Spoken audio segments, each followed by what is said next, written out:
Un passe-temps typiquement français, ici en Nouvelle-Calédonie.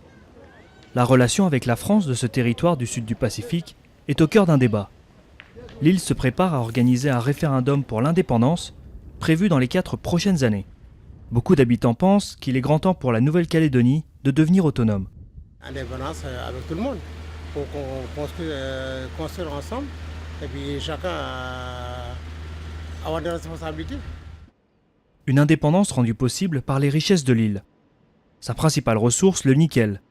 Le territoire détient à lui seul un quart des réserves mondiales.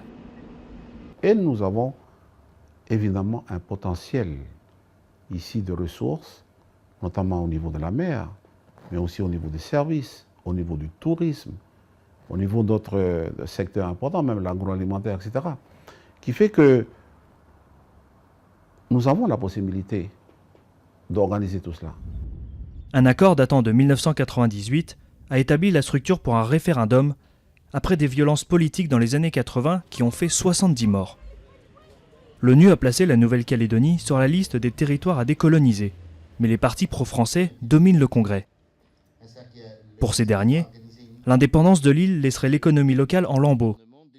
15% du PIB provient de transferts de la France. Si la France s'en allait, le niveau de vie des Calédoniens chuterait et que surtout, toutes les aides sociales qui sont apportées ici en Nouvelle-Calédonie et qui n'existent pas ailleurs dans le Pacifique, ne pourraient plus être servies à ceux qui en ont besoin.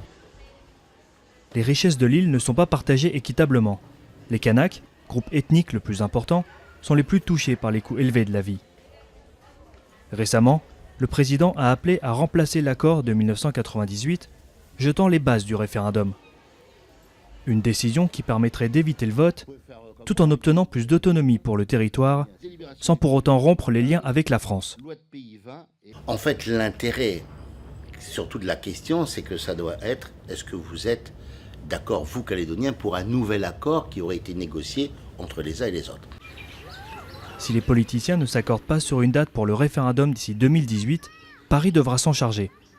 Mais au final, ce seront les Calédoniens qui décideront ou non de se séparer de la France, un acte qui pourrait façonner les vies des générations futures.